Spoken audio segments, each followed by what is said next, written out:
I'm Cassandra Mitchell, 28 years old, living what seemed like a perfectly normal life in Boston.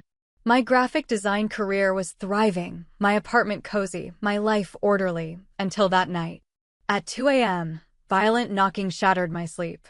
Opening the door, I found my sister Haley collapsed, barely breathing. As I pulled her inside, my phone buzzed. Mom's text made my blood freeze. "Don't help that cripple. She made her choice." In that moment, everything I thought I knew about family loyalty was thrown into question. Before I tell you what happened next, drop a comment letting me know where you're watching from and subscribe if you've ever had to choose between family expectations and doing what's right in your heart. Growing up in suburban Chicago, our family looked picture perfect from the outside. My parents, Sandra and William Mitchell, maintained an immaculate home in an excellent school district. Dad was a respected corporate attorney, Mom a pediatric nurse who quit working to raise us properly. They hosted dinner parties where guests marveled at our family's accomplishments, especially mine. From an early age, I was the perfect child. Straight A's, debate team captain, accepted to Northwestern with a partial scholarship. My parents beamed with pride at every award ceremony, every recognition. Cassandra knows how to apply herself. They'd tell anyone who would listen. Then there was Haley, for years younger than me. Where I was methodical and organized, Haley was spontaneous and creative. Her room was a riot of art supplies, her schedule fluid rather than structured. She had this infectious laugh that could fill our entire house. When we were younger, I adored her free spirit. We were different but complementary. I helped her study for tests. She taught me to see beauty in unexpected places. But our parents never saw Haley's gifts the way I did. Where they praised my academic achievements, they criticized her B grades as not living up to potential. Her artwork was a nice hobby, but not practical. Every parent-teacher conference became an opportunity to remind Haley how she failed to measure up to her older sister. "Why can't you be more like Cassandra?" became the refrain of Haley's childhood. I didn't realize how damaging this was until later. As a teenager, I sometimes even enjoyed the favoritism, the golden child status. It's uncomfortable to admit that now, but it's the truth. I didn't understand the toll it was taking on my sister, how the constant comparisons were eroding her self-worth. Everything changed when Haley was 19. She was driving home from community college when another driver ran a red light and T-boned her car. The injuries weren't visibly catastrophic, no broken spine, no paralysis, but the aftermath was insidious. Haley developed chronic pain syndrome, particularly in her back and legs. Some days were manageable, others left her unable to get out of bed. My parents' response was immediate disbelief. "You're fine, stop being dramatic," Mom would say when Haley couldn't attend family functions. "This is just another way to get attention," Dad commented when Haley had to drop classes because sitting through lectures became unbearable. I witnessed their dismissal, but didn't fight hard enough against it.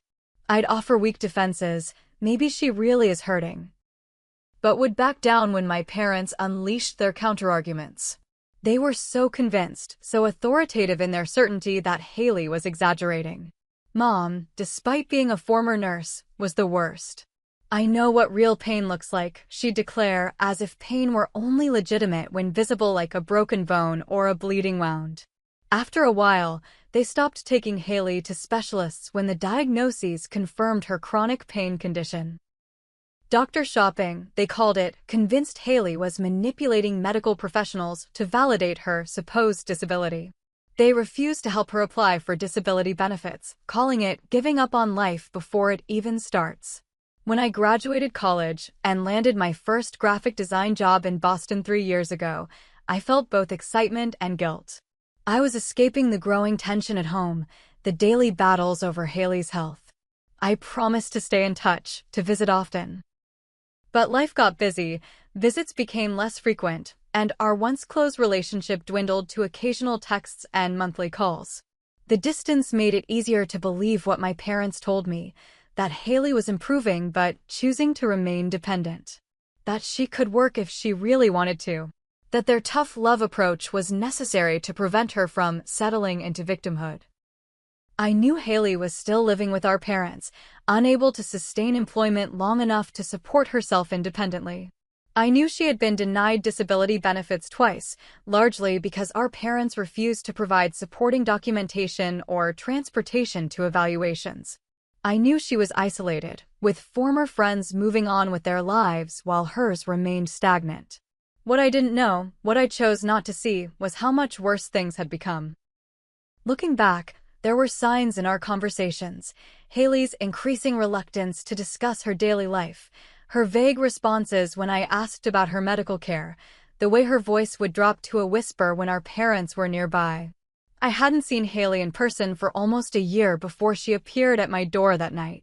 The last time we were together was at Thanksgiving, where she barely ate and excused herself repeatedly to stretch her legs in private. I noticed she'd lost weight, but when I mentioned it, Mom quickly interrupted to say Haley was finally taking care of herself and not using food for comfort anymore. I accepted this explanation because it was easier than the alternative, that something was seriously wrong and I was doing nothing to help. That night, as I stared at my sister's collapsed form in my doorway, I realized how badly I had failed her. Wednesday night had been like any other. I was working late on a rebrand project for a major client, the kind of assignment that could elevate my standing at the design agency. My apartment was quiet except for the occasional click of my mouse and the ambient music playing softly through my speakers. Boston city lights twinkled outside my window as the night deepened. By 1 a.m., my eyes were burning from staring at the screen. I finally closed my laptop, stretched my stiff shoulders, and shuffled through my nighttime routine. Teeth brushed, face washed, I collapsed into bed just before 1:30, setting my alarm for 7 a.m. Sleep came quickly. The pounding jolted me awake. Disoriented, I thought it was part of a dream until it came again, urgent, desperate knocking that made my apartment door rattle in its frame. My bedside clock read 2:07 a.m. My heart raced as I sat up. Living alone as a woman in the city, late-night visitors triggered immediate alarm bells. I considered calling the building security or even 911, but something about the frantic rhythm of the knocking stopped me. It didn't sound threatening, it sounded desperate. Cautiously, I approached my door and peered through the peephole. The hallway light illuminated a hunched figure I barely recognized at first. Then she looked up, and despite the distortion of the glass, I knew those eyes. "Haley?" I called, quickly undoing the deadbolt and chain. When I opened the door, my sister was clinging to the wall for support, her body seemingly unable to hold itself upright. Her face was gaunt, her eyes sunken and glassy with fever. Her normally auburn hair hung limp and unwashed around her shoulders. She wore mismatched clothes, sweatpants too large for her frame, a thin jacket inappropriate for the October chill, and one regular sneaker paired with what looked like a medical walking shoe. "Cass," she whispered, her voice raspy. I didn't know where else. Before she could finish, her knees buckled. I lunged forward, catching her before she hit the floor. She was alarmingly light, bones pressing against my hands as I supported her weight. The heat radiating from her body, even through her clothes, signaled a significant fever. "Jesus, Haley, what happened to you?" I maneuvered her inside, kicking the door closed behind us. "How did you even get here?" Her breathing was labored as I helped her to my couch. "Bus," she managed. "Then, taxi. Use the emergency card you gave me last year." I had almost forgotten about that, a prepaid credit card with $300 I'd given her for emergencies when I realized our parents had taken control of her regular bank account. The fact that she'd saved it all this time, only to use it to flee to me, made my stomach clench with guilt. "They won't let me get better," she murmured, her eyes struggling to focus on me. Had to escape, before it was too late. A small backpack hung from her shoulder, which I gently removed. Inside were minimal belongings, a change of underwear, a toothbrush, her ID, and several prescription bottles. I picked up one of the bottles, trying to make sense of the medication name I didn't recognize. "Haley, these aren't your usual meds," I said, examining the label. I think this is an antipsychotic." Her eyes filled with tears. They tell the doctors I'm crazy, that I make up the pain. Mom crushes pills into my food when she thinks I don't notice. My phone buzzed on the coffee table. I glanced down to see a text from my mother, and the words knocked the air from my lungs. If that ungrateful girl showed up at your place, don't help that cripple. She made her choice. Send her back or we'll hold you responsible too. As I stared at the message in disbelief, more texts followed. She's manipulating you. Always has. Your sister needs psychological help, not coddling. We've sacrificed everything for her, and this is how she repays us. Don't throw away your relationship with us for her delusions. My hands shook as I set the phone down. Everything I thought I knew about my family was crumbling.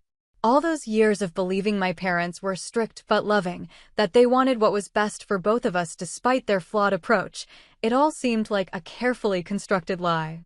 Haley's eyes had closed, her breathing becoming more shallow. When I touched her forehead, it burned against my palm. She murmured something incoherent, her body occasionally twitching. Haley? Haley, can you hear me?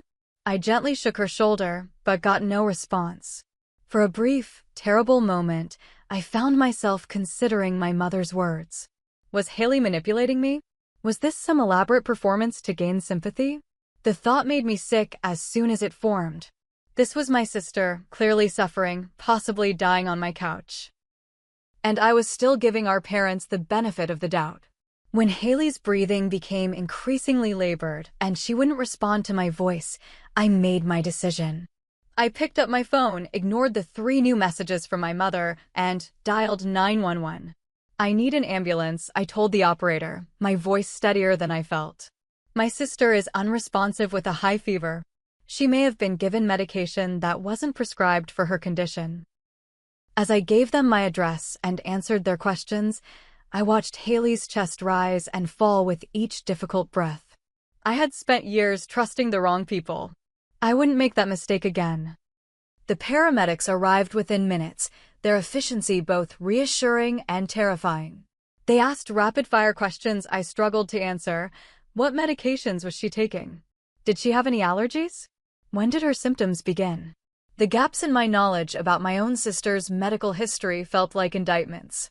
BP is 90/50, pulse 120 and 30, temp 103.8. One paramedic called to the other as they worked. The concern in their voices was evident even through their professional demeanor.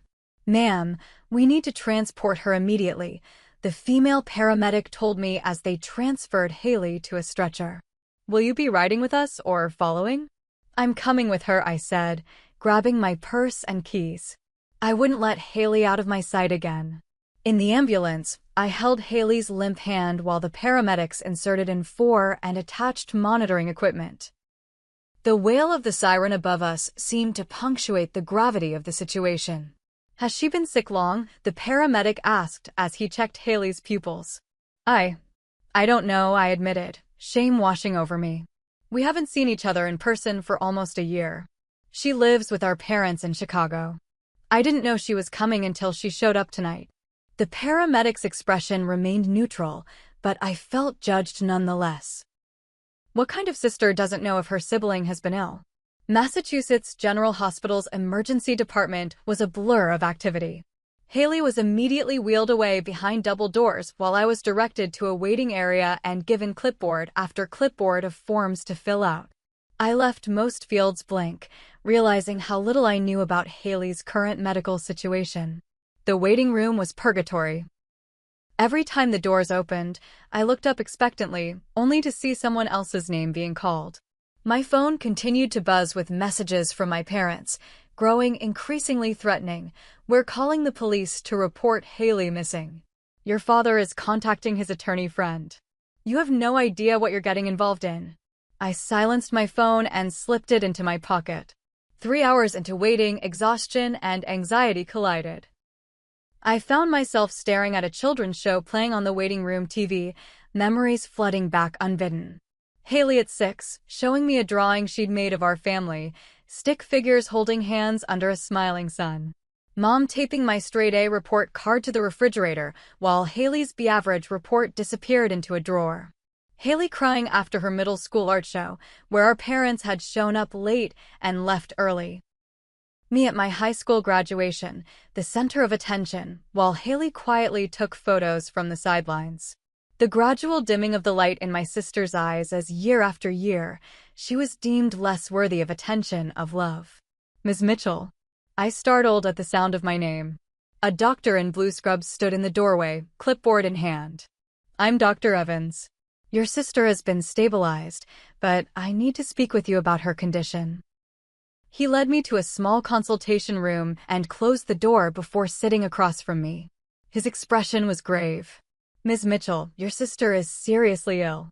She's severely malnourished and dehydrated, with a BMI that indicates prolonged nutritional deficiency. She has an untreated urinary tract infection that has likely progressed to her kidneys, which is causing the high fever. We've started her on 4 antibiotics and fluids. I nodded numbly, trying to process the information. What's most concerning, he continued, are the results of her initial blood work. We've found several medications in her system that wouldn't be indicated for her chronic pain condition. In fact, some of them could potentially worsen her symptoms or mask important warning signs. What medications? I asked, my voice barely audible. We found traces of Haldol, which is a powerful antipsychotic, as well as several sedatives. There's also evidence she's been given tricyclic antidepressants in doses that would be considered excessive for pain management. The room seemed to tilt slightly. She told me our mother was putting medication in her food. I found prescription bottles in her bag. Dr. Evans's expression darkened. Ms. Mitchell, I need to be direct with you. What you're describing, combined with your sister's physical condition, raises serious concerns about potential medical abuse. Has your sister been under someone else's care? Someone who would have control over her medication? Our parents, I whispered. She's been living with them since her accident 4 years ago. They're the ones who manage her medical care. The doctor made a note on his clipboard.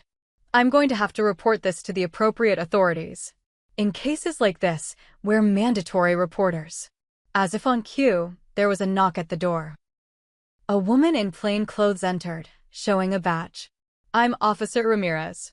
The nurse called us about a potential abuse situation. The next hour was a nightmare of statements and questions. I showed Officer Ramirez the text messages from my mother, explained what little I knew about Haley's living situation, and admitted my own absence from her life. Each admission felt like tearing open a wound. Has your sister ever mentioned abuse before tonight? Officer Ramirez asked. Not directly, I said, shame burning my cheeks. She would say things like, Mom and Dad don't believe me, or they think I'm making it up for attention. I thought they were being stubborn or old-fashioned about invisible disabilities. I never imagined they were actually. I couldn't finish the sentence. My phone, which I had placed on the table, lit up with an incoming call from Dad. Officer Ramirez noticed. You can answer if you want. It might be helpful to hear what they have to say now. With shaking hands, I put the phone on speaker.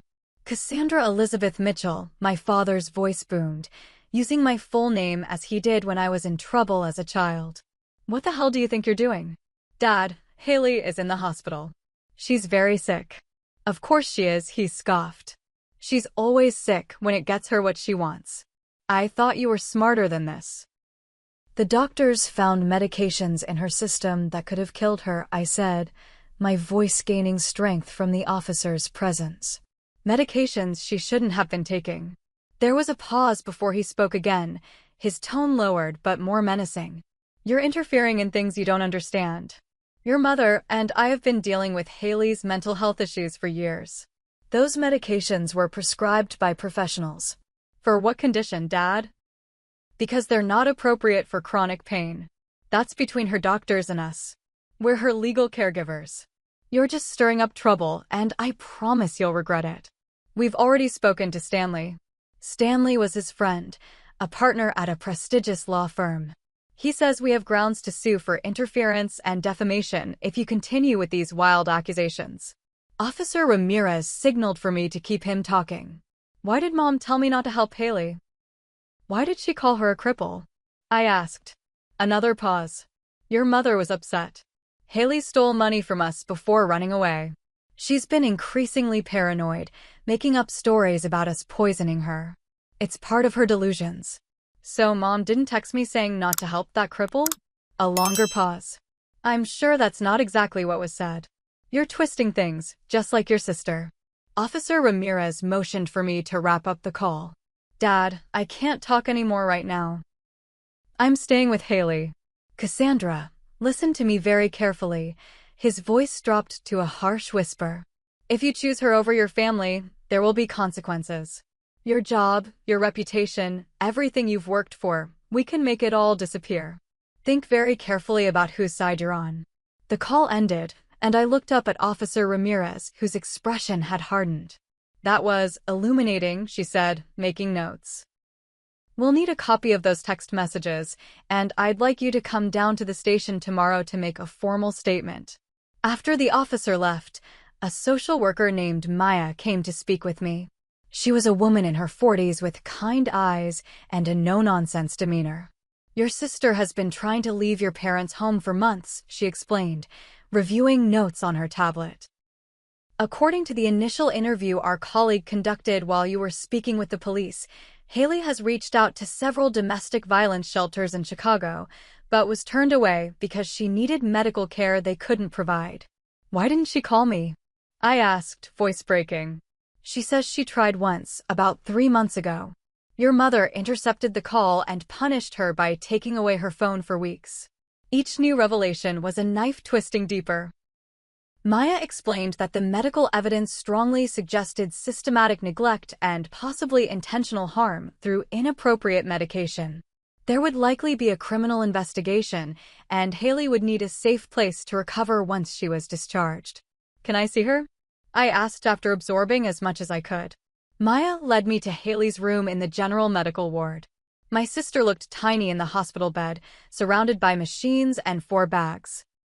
Her arms, now exposed in the hospital gown, showed the unmistakable signs of someone who had lost weight too rapidly, skin slightly loose around once fuller limbs, faint stretch marks indicating previous better nourishment. Her eyes fluttered open as I approached the bed.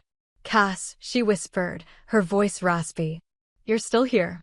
Of course I am, I said, carefully taking her hand, mindful of the 4. I'm not going anywhere. A tear slipped down her cheek. Thank you for believing me, she whispered. No one else did. I leaned forward, pressing my forehead gently against hers. I believe you now, and I'm so sorry it took me this long. I promise, Haley, I won't let anyone hurt you again. Her fingers tightened weakly around mine, a ghost of the strong grip she once had. In that moment, I made a silent vow to protect my sister, regardless of the consequences my father had threatened. Some things were worth losing everything for. Morning came with harsh fluorescent lights and the steady beeping of Haley's monitors. I had dozed off in the visitor's chair, my neck stiff and my mouth dry. A nurse was checking Haley's vitals, moving efficiently but gently to avoid waking her. How is she? I whispered. Fever's down to 101, the nurse replied quietly. Doctor will be by on rounds in about an hour. I nodded my thanks, stretching to ease my cramped muscles. My phone showed 17 missed calls and 29 text messages, most from my parents, but some from unknown numbers. I ignored them all and went to find coffee. When I returned, voices from Haley's room made me pause in the hallway. Absolutely devastated when we realized where she'd gone. My mother's voice, thick with what sounded like tears. We've been so worried. I froze, coffee forgotten in my hand. They were here. I pushed the door open to find my parents standing at Haley's bedside. My mother was dressed impeccably as always, not a hair out of place despite the supposedly emergency trip from Chicago. My father stood beside her in his customary business attire, hand resting possessively on the bed rail near Haley's arm. Haley herself was awake but silent, her body visibly tense, eyes wide with what I now recognized as fear. Cassandra, my mother turned to me, tears welling in her perfectly made-up eyes. Thank God you're here. We've been so worried about both of you. The performance was flawless, concerned parents rushing to their daughter's bedside. But something had changed in me overnight. I could see the coldness behind my mother's tears, the calculation in my father's seemingly worried expression. "What are you doing here?" I asked, setting my coffee down and moving to Haley's other side, placing myself between her and our father. "What kind of question is that?" my father replied, affronted. "Our daughter is in the hospital 3 states away. Of course we came immediately. After telling me not to help her? After calling her a cripple?" I challenged. My mother's face shifted subtly, the concerned expression faltering for just a moment. "I was upset, Cassandra. You know how Haley can be. She's been increasingly paranoid lately, accusing us of terrible things." I pulled out my phone, opened the text messages. "Should I read these to the doctor?" "To the police officer who took my statement last night." My father stepped forward, lowering his voice. "Put that away. This is a family matter, not something for strangers to get involved in." It stopped being just a family matter when Haley showed up at my door malnourished and drugged, I said, surprised by the steadiness in my voice. "You have no idea what we've been dealing with," my mother hissed, the facade of tears evaporating. "The constant demands, the attention-seeking, the manipulation. She's been tearing our family apart for years with her so-called disability." Haley flinched at her words, but remained silent, eyes darting between us. "Mr. and Mrs. Mitchell?" A new voice entered the conversation as Dr. Evans stepped into the room, accompanied by a different nurse. "I'm Dr. Evans, your daughter's attending physician." My parents immediately pivoted, composing their features into masks of parental concern. "Doctor, thank you so much for taking care of our Haley," my mother said warmly. "We've been beside ourselves with worry. When will she be able to travel back home with us? We want to get her back to her regular doctors in Chicago. Dr. Evans glanced at me, then at Haley, whose heart rate monitor had begun beeping more rapidly. "Actually, I'd like to discuss Haley's treatment plan privately with you," he said to my parents. "Perhaps we could step into the consultation room?" "Of course," my father agreed smoothly. "Cassandra, you'll stay with Haley?" It wasn't really a question, but I nodded anyway. As they followed Dr. Evans out, my father turned back to give me a warning look that I recognized from childhood. The one that said there would be consequences for defiance. Once they were gone, Haley grabbed my hand. "They're going to try to take me back," she whispered urgently. "Dad has power of attorney. He made me sign it last year when I was on heavy painkillers after a procedure. They're not taking you anywhere, I promised, though I wasn't sure how I could stop them legally." 20 minutes later, raised voices in the hallway drew my attention. I stepped out to see my parents confronting Dr. Evans, my father's face flushed with anger. "This is outrageous," he was saying, voice elevated but controlled, always careful about public appearances. "We're her parents and legal guardians. You have no right to restrict our access." "Mr. Mitchell, as I explained, the hospital has protocols for cases where there are concerns about patient safety," Dr. Evans replied calmly. "What concerns?" my mother interjected. "Based on the paranoid ramblings of a mentally unstable girl and her gullible sister, we're consulting our attorney." "That's your right," Dr. Evans acknowledged. "But until this is resolved, I'm afraid I must ask you to respect the temporary restriction. Hospital security has been notified." As if on cue, 2 security officers appeared at the end of the hallway. My father, ever conscious of public scenes, immediately modulated his tone. "This isn't over," he said quietly to Dr. Evans. Then, noticing me, he added, "Cassandra, a word." I shook my head. "I'm staying with Haley." My mother stepped closer, her voice dropping to a whisper only I could hear. "You ungrateful little fool. You have no idea what you're doing. When this blows up in your face, and it will, don't come crying to us." They left without another word, the security officers watching until they entered the elevator. Dr. Evans turned to me with a sympathetic expression. "Your sister's social worker has filed for an emergency protective order based on the medical evidence and your statement to police. It's temporary, but it should keep them away for now." I thanked him, relief washing over me, but it was short-lived. By afternoon, the real fallout began. My phone rang with a number I recognized: my Aunt Julia, my mother's sister. "Cassandra, What on earth is going on? She demanded when I answered. Your mother is absolutely distraught. She says Haley ran away and is making horrible accusations. Aunt Julia, it's not what they're telling you, I started, but she cut me off. They told me Haley's been having delusions, that she's been refusing her medication for her bipolar disorder. They've been at their wits' end trying to help her. I felt like I'd been slapped. Bipolar disorder? Haley doesn't have bipolar disorder. She has chronic pain from her car accident. That's not what your mother told me, Aunt Julia said, hesitation creeping into her voice. She said Haley's been using drugs, that she's become paranoid and delusional. The pieces clicked into place. They've been lying to the whole family, haven't they? Making everyone think Haley is mentally ill or an addict instead of physically disabled. The silence on the other end was confirmation enough. After hanging up, I checked my email and found a message from my boss marked urgent. With trembling fingers, I opened it. Cassandra, I received a concerning call from your father this morning. He says you're having some sort of breakdown and have taken your mentally ill sister from her caretakers. He mentioned you might need extended leave or even residential treatment. I'm worried about you. Please call me ASAP. I stared at the screen in disbelief. They were already making good on their threats, attempting to destroy my professional credibility. A quick check of social media showed several mutual family friends had posted vague prayers for the Mitchell family during this difficult time, messages, the kind that generated concern without specific details. The systematic dismantling of my life had begun, just as my father promised. But when I returned to Haley's room and saw her sleeping peacefully, perhaps truly safe for the first time in years, I knew I couldn't back down, regardless of what it cost me. The following day, Haley was strong enough to have a longer conversation with me and Maya, the social worker. The hospital room felt like neutral ground, a safe space where Haley could finally speak her truth without fear of retribution.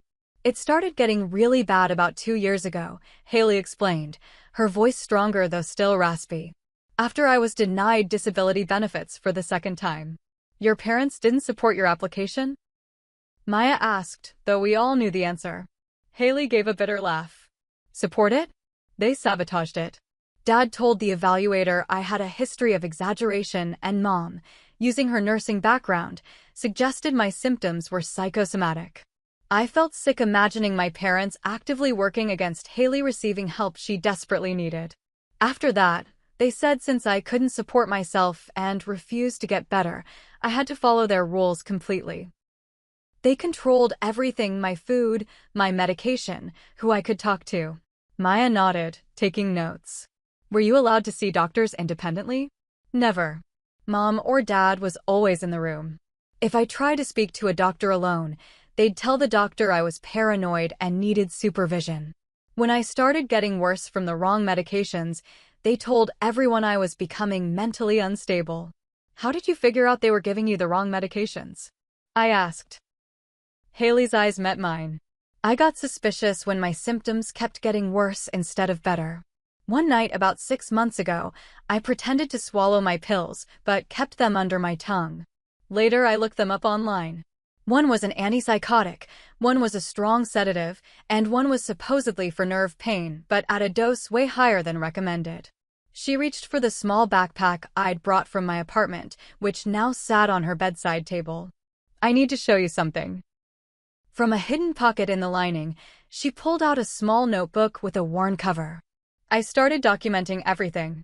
At first, just for myself, to make sure I wasn't actually losing my mind like they said. Then later, as evidence if I ever managed to escape. She handed me the journal.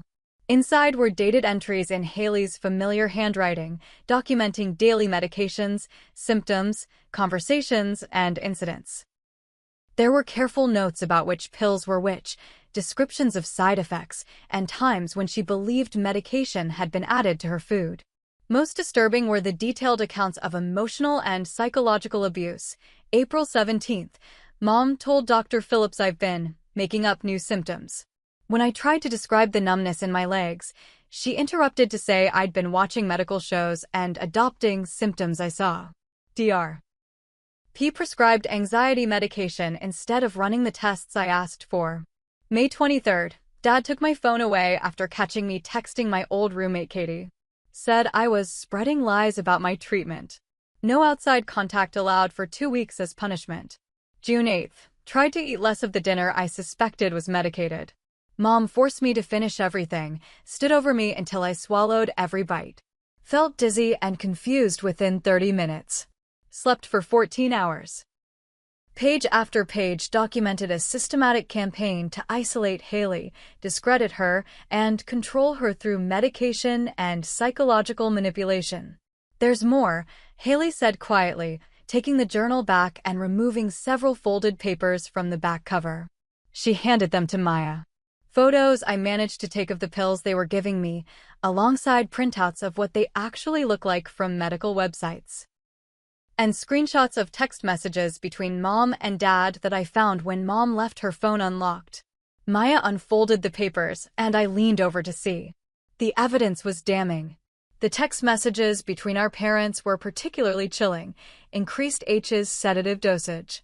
Should keep her compliant for the disability home visit tomorrow. Mom, make sure she doesn't talk to the evaluator alone. Remember what happened last time. Dad, don't worry. She'll be too groggy to cause problems.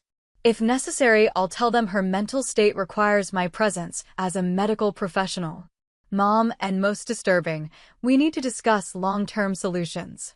She's becoming too aware, hiding pills. Residential facility might be our best option.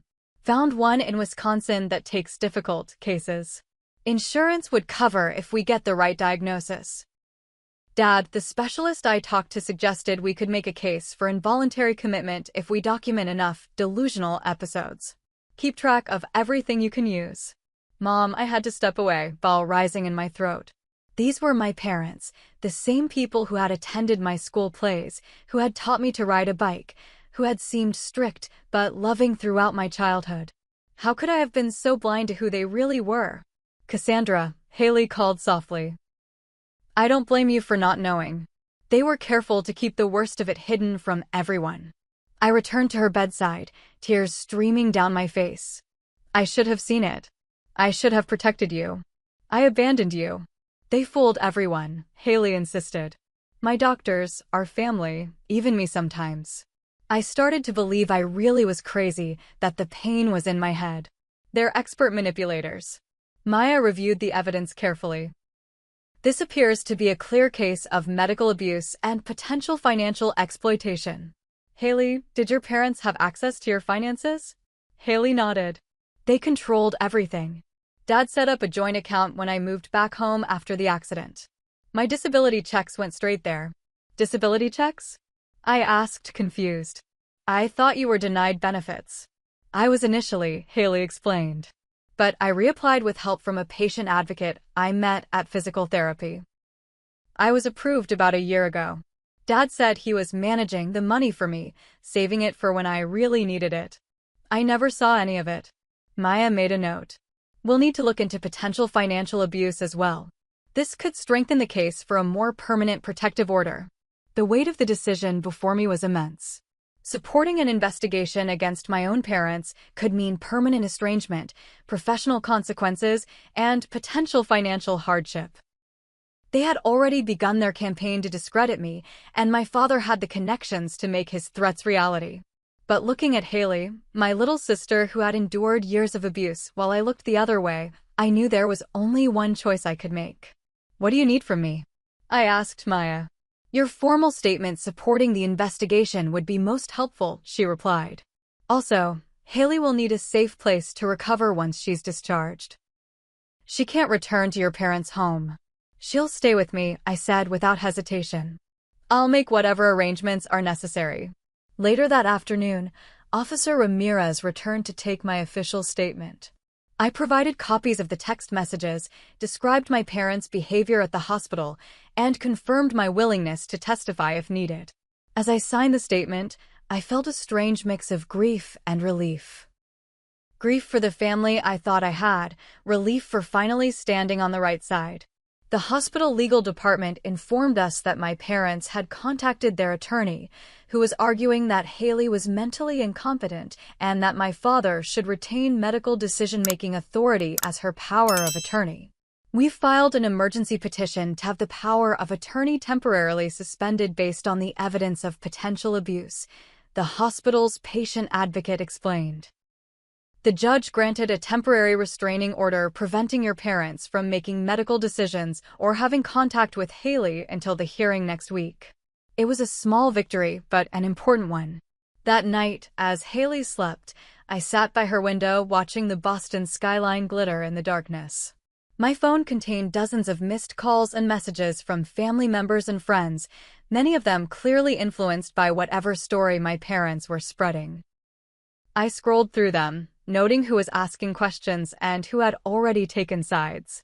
My cousin Michael had sent a simple text, "I don't know what's happening, but I'm here if you need to talk." My childhood friend Stephanie was less open-minded. "How could you accuse your parents of such terrible things? They've always been so good to you girls." The division was beginning, just as I'd feared. But with each piece of evidence, each medical confirmation of Haley's mistreatment, my resolve strengthened. Some relationships were worth sacrificing to protect what truly mattered. As I watched my sister's chest rise and fall in peaceful sleep, perhaps the first truly safe sleep she'd had in years, I knew I had made the right choice. The next 2 weeks passed in a blur of medical appointments, legal consultations, and preparations for Haley's discharge. I took emergency family leave from work, grateful that my immediate supervisor believed me despite my parents' attempts to undermine my credibility. "Take the time you need," Roger had told me after I explained the situation. "Your sister comes first. The team can handle the Henderson project." Haley was released to my care on a crisp Tuesday morning. The drive to my apartment was quiet, Haley gazing out the window at the Boston streets as if seeing freedom for the first time. "It's weird," she said finally, "to go somewhere without having to ask permission or worry about punishment." My heart broke a little more at her words. We had a long road ahead of us. The first specialist appointment came 2 days later. Dr. Krishnan, a rheumatologist specializing in chronic pain conditions, spent nearly 2 hours with Haley, reviewing her medical history and conducting a thorough examination. "Your original diagnosis was correct," she confirmed, her kind eyes meeting Haley's. "You have chronic pain syndrome resulting from your accident, complicated by some nerve damage that wasn't properly addressed at the time. The good news is, there are treatments that can help manage your symptoms effectively." Haley started to cry, years of being told her pain wasn't real finally countered by professional validation. "The bad news, Dr. Krishnan continued gently, is that some of the inappropriate medications you were given may have worsened certain aspects of your condition. And the malnutrition certainly didn't help. But," she added with determination, "we can work with that. It's not too late to improve your quality of life significantly." For the first time in years, Haley had a proper treatment plan created by doctors who believed her. Physical therapy twice weekly. Appropriate pain management with non-addictive medications. Nutritional counseling to address the malnutrition. Trauma therapy to process the psychological abuse. While Haley focused on her health, I handled the practical and legal aspects of our new reality. My one-bedroom apartment wasn't ideal for 2 people, especially with Haley's mobility issues. I rearranged furniture, installed grab bars in the bathroom, and researched accessibility options we could implement without violating my lease agreement. The financial strain was considerable. My savings were quickly depleted by medical copays, legal consultations, and additional household expenses. The irony wasn't lost on me that somewhere in Chicago, my father was likely controlling a bank account with Haley's disability payments, money that should have been supporting her care all along. The legal process moved forward in both Massachusetts and Illinois. A court date was set to determine whether criminal charges would be filed against our parents. The temporary restraining order was extended, and our parents' attempts to have Haley declared incompetent were rejected based on evaluations from her new medical team. Throughout it all, the family fracture widened. Some relatives, like Aunt Julia, initially sided with our parents, but became uncertain as more evidence emerged. Others, particularly on my father's side, closed ranks around them without question. Childhood friends took sides, social media became a battlefield, and my parents' campaign to discredit us grew increasingly desperate. "They're saying I kidnapped you," I told Haley one evening as we ate takeout on my small balcony. Dad's friend at the Chicago Tribune ran a story about mental health advocacy that basically painted them as martyrs dealing with a troubled daughter. Haley pushed her food around her plate. "Are you sorry?" "For helping me, I mean. Your life was perfect before I showed up." I set down my fork and took her hand. "My life wasn't perfect, Haley. It was built on lies and complicity. I'm not sorry for a second, not 1 second, that you came to me." A week later, we received an unexpected ally. Dr. Lawrence, a neurologist who had treated Haley briefly after her accident, contacted Haley's new medical team. "I always had concerns about your parents' involvement in your care," he admitted during a conference call. "They would interrupt you during appointments, answer questions directed to you, and seemed overly insistent on certain medications while rejecting others. I made notes in your file, but when I suggested you come alone to your next appointment, they never brought you back." His testimony strengthened the case against our parents substantially. The hardest moments came at night, when the apartment was quiet and the weight of everything settled upon us. Haley still had nightmares, often waking in panic, unsure of where she was. I would sit with her, reminding her she was safe, that no one could force pills down her throat or lock her in her room anymore. And I had my own demons to face, guilt that threatened to consume me in unguarded moments. How had I not seen what was happening? How had I accepted our parents' explanations so easily? How many times had Haley tried to reach out to me in coded ways that I had missed? "We need to talk about the hearing next week," I said to Haley one morning as she did her physical therapy exercises in the living room. "They'll be there, and you'll have to see them for the first time since the hospital. Are you ready for that?" Haley's hands trembled slightly as she gripped her resistance band. "I don't know," she admitted. "The thought of being in the same room with them makes me feel like I can't breathe. What if I freeze? What if I can't tell my story?" I knelt beside her exercise mat. "You won't be alone. I'll be there, Maya will be there, our attorney will be there. And Haley," I squeezed her shoulder gently, "you're the strongest person I know. You survived years of what they did to you. You can survive telling your truth for a few hours." Her eyes met mine, fear gradually giving way to determination. "Promise you won't leave me alone with them?" "Not even for a minute." "I promise," I said. "You're not facing them alone this time. Or ever again," I silently added. 6 months after that terrifying night when Haley collapsed at my door, we sat together on the newly installed window seat in our apartment. Yes, our apartment now, as we decided to make the living arrangement permanent. Boston spring brought a gentle breeze through the open window, carrying the scent of blooming trees from the park across the street. Haley looked different now, still thin, but healthfully so, her face filled out with proper nutrition.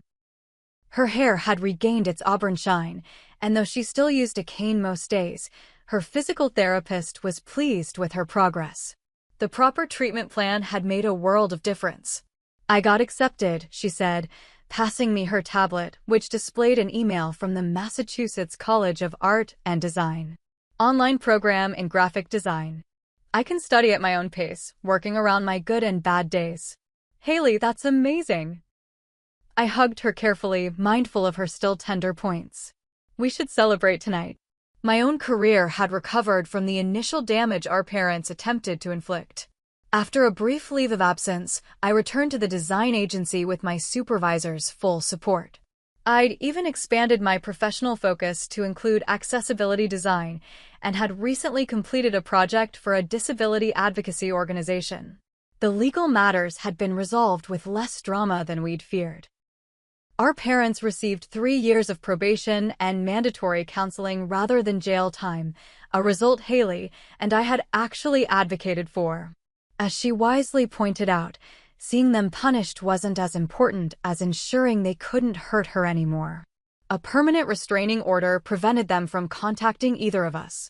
The financial investigation resulted in the recovery of most of Haley's disability payments, which had indeed been diverted to an account under our father's control. The court appointed an independent trustee to manage the back pay until Haley felt ready to take control of her finances. We'd made the difficult decision to limit contact with extended family rather than force relatives to choose sides. Some, like Aunt Julia, had come around after seeing the evidence and now checked in regularly.